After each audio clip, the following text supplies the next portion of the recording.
What COVID-19 did was it exposed societal inequities that existed in our communities, in our neighborhoods, our cities and states, but that we often didn't want to think about.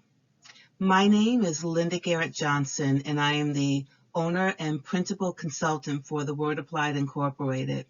And in this brief YouTube video, I'm going to be explaining what some of those societal inequities are, how they were exposed by COVID-19, and then give one opportunity that we have to address them.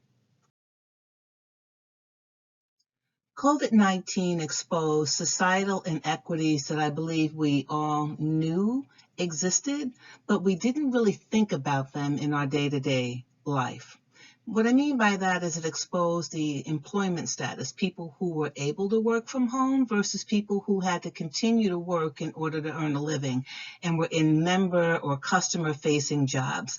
It exposed financial inequities, people who have access to emergency savings or people who were living day-to-day, paycheck to paycheck and did not have any savings at all and for whom staying at home and not going to work was financially devastating. It exposed healthcare inequities, meaning that people who have quote-unquote access to healthcare, but maybe their deductibles were so high and so exorbitant that even to get sick was going to be a financial devastation to them. It also exposed educational inequities. People who in our society today, it's almost like we can't believe that people don't have access to the internet, but there are many people in all of our states who have no access to the internet. So when we had stay-at-home school orders, for example, there are young people now that still cannot access school. So what COVID-19 did was it ripped off the Band-Aid. These inequities were laid bare for all of us to see, and we were faced with the fact that they do exist.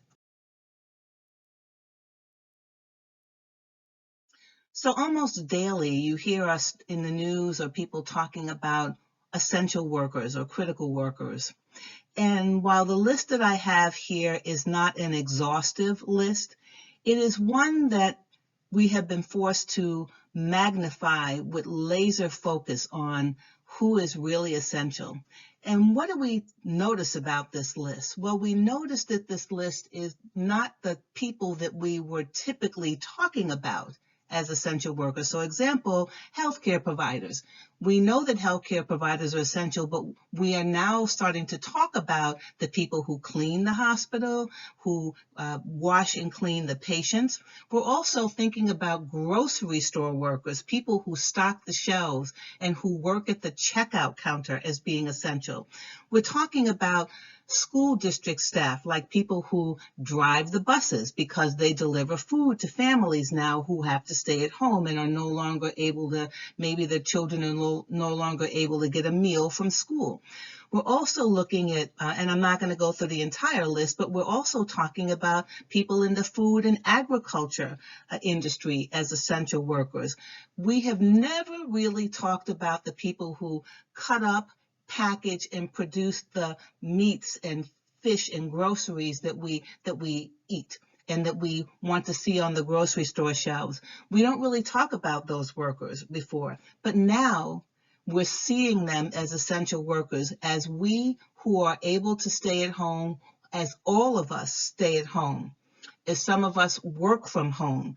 We're starting to understand that there are people who are out there in society who we may have tended to think about them as maybe low-paying jobs or jobs that some of us really wouldn't want to do. Suddenly, we are seeing that those individuals, those people, are essential workers. What we began to realize is who is the backbone of our society. A backbone is defined as the part of something that makes it successful or strong.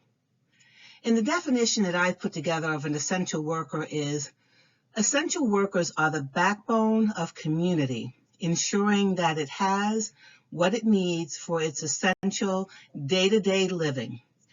Their work holds up, is foundational to societal success.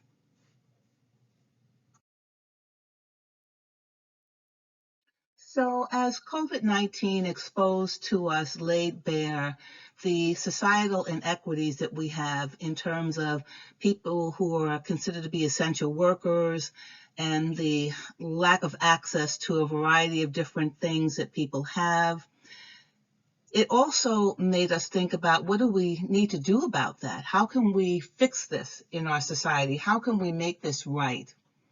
And I want to offer one way to look at that, and I offer an intersectional approach to trying to address the societal inequities that we see in our communities, our cities, and our states. We tend to think about issues in a very disjointed way, and we tend to focus them on particular one or two particular groups of people. And as a result of that, we end up fighting one another instead of working together to solve the problems. Because when we actually think about the societal issues that COVID-19 exposed, they cross a lot of boundaries and lines.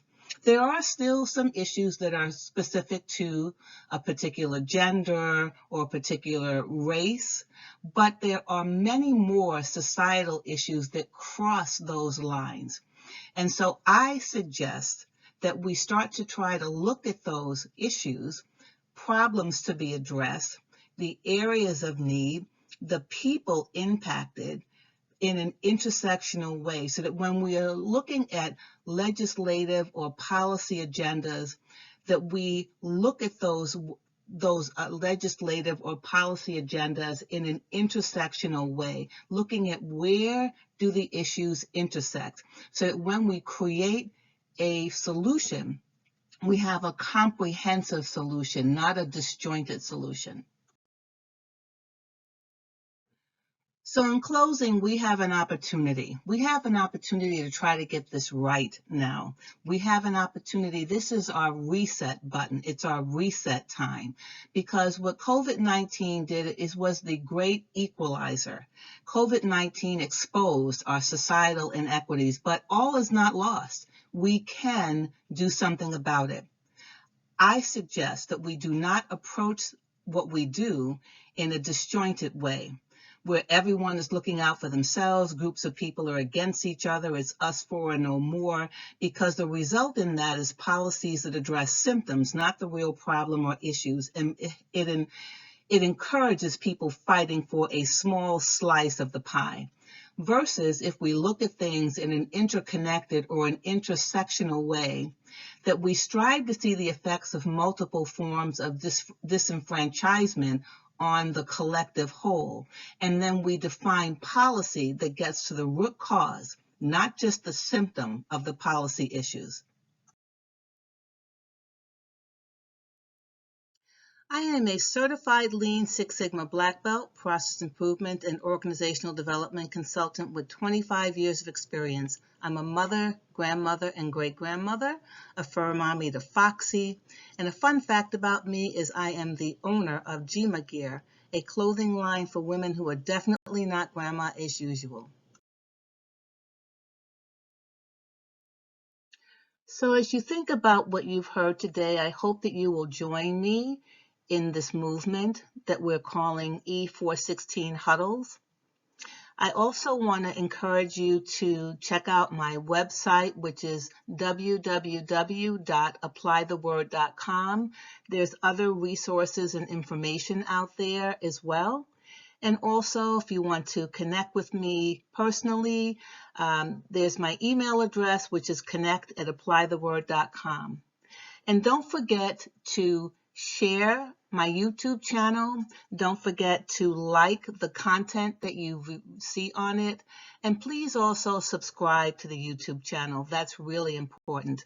And we hope that you will come back and check out some of the other content that we'll be posting about e416 Huddles.